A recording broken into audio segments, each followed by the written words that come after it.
Hi guys, I'm back again today with another video, and today we're checking out castles along the Rhine River from Bingen to Koblenz, Germany's upper middle Rhine Valley by drone. So before we start, don't forget to subscribe, click the bell button, and let's see. I mean, already on our screen, beautiful. The Rhine is one of Europe's primary transport arteries, as well as a tourist destination. Where's my... In 2002, UNESCO added the unparalleled cultural landscape of the upper middle Rhine Valley to its World Heritage List.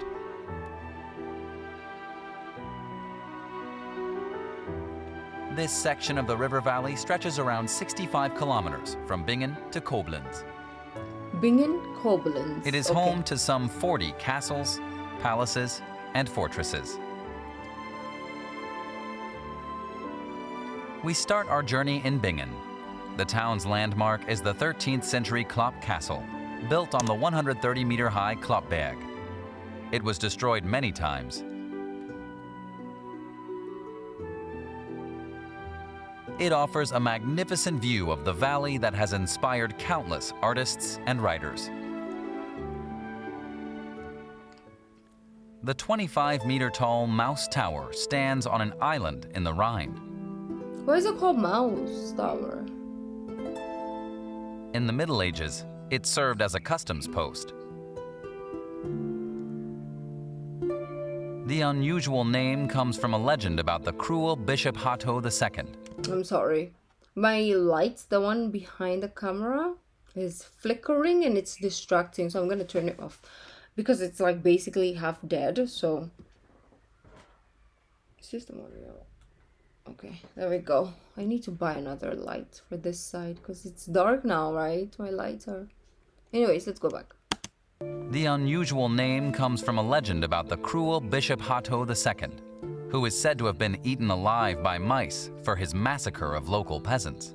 Oh, I see why it's Mouse Tower. In the 17th century, Dutch artists discovered the Mouse Tower, and it has become one of the oldest Rhine motifs in landscape painting.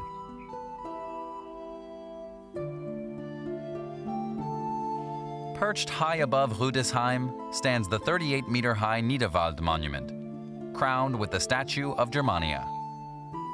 It was built after the Franco-Prussian War of 1870 and 71 to mark the founding of the German Empire. The monument was dedicated in 1883 by Kaiser Wilhelm I. Wilhelm. Ooh, Our journey continues northward past Trechtingshausen and Rheinstein Castle.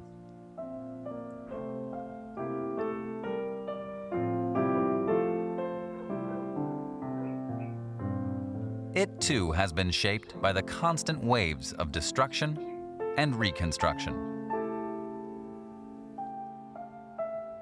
In 1823, Prince Frederick Wilhelm of Prussia had the castle renovated as a summer residence in the Rhine Romanticist style. Today, it houses a hotel, museum, and restaurant.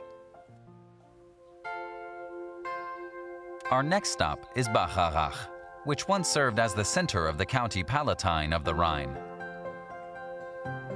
Stahleck Castle rises majestically above the town.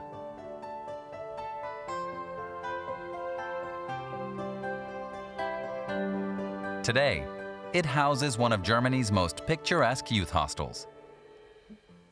I want to try staying in a palace.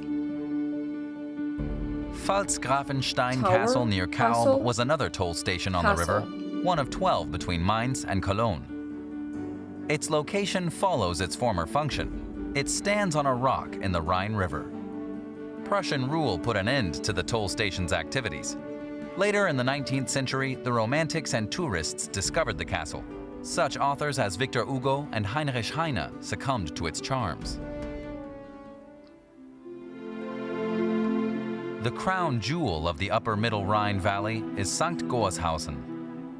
Here, at a narrow stretch of the Rhine, the Loreley rock can be seen. In 1824, Heinrich Heine wrote the poem The Loreley, one of his most famous works.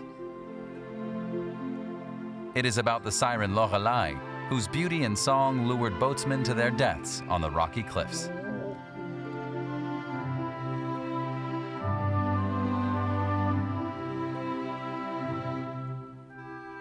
Katz Castle offers a breathtaking view of the rock. The fortress was built in the 14th century by Count William of Katzenelnbogen, a member of one of the most powerful noble houses of the Holy Roman Empire of the German nation.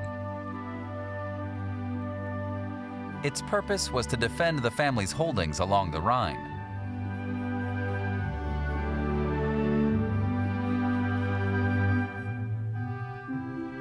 Count William intended Katz Castle to outclass Mouse Castle just to the north. The local people were quick to make fun of the competition between Katz and Mouse castles.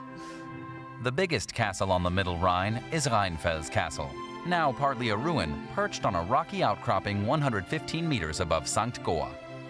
It was built in the Middle Ages as a fortress and long considered impregnable. In the 18th century, it was heavily damaged by the French Revolutionary Army and used as a quarry. Prince Wilhelm of Prussia kept it from falling into further ruin. Today, it's a landmark of St. Goar and a favorite tourist destination. Many of the castles along the Rhine were destroyed in the 19th century, only to be rebuilt true to the original. Marksburg Castle escaped this fate. It's the only hilltop castle along the Middle Rhine never to have been destroyed. It stands 90 meters above the town of Braubach. The completely preserved fortress gives an insight into medieval life.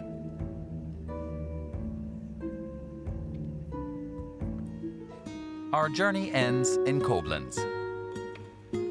Towering above the west bank of the Rhine is Stolzenfels Castle.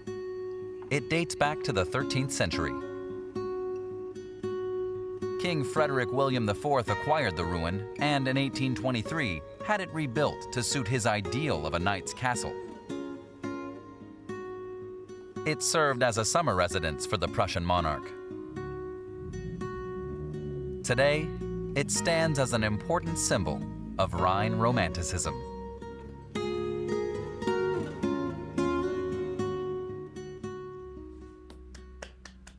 That was beautiful. I just like not to live in a castle forever, but I want to try like overnight or something. I don't think I want to live in a place that is so huge because then I'm scared. Maybe me going to the refrigerator, unless I have one in my room, right, would be the worst thing in the world. Like imagine just traveling like miles just to go, not miles, maybe like, you know, a distance. Maybe, yeah, let's just say a few miles to go get a water, right? Just imagine.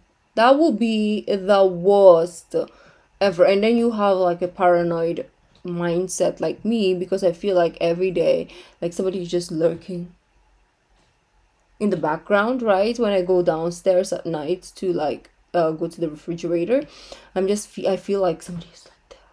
I'm always like, so you run down quickly and then you run up quickly. Yes, at the age of 30, she still does that because like I have trust issues, right? So anyways, just imagine you live in a castle. Oh, I don't need to wake up early and go to the gym because I did that last night whilst I went to the fridge to get a box of cake. Yes, because I live in a freaking big castle. So I ran from this distance to that distant and then went downstairs and went up and then went to the side and then I had to, over the fence and then go to the other building just so that I can go to my refrigerator and get my box of cake. Like, who needs to wake up early and go to the gym? You did it.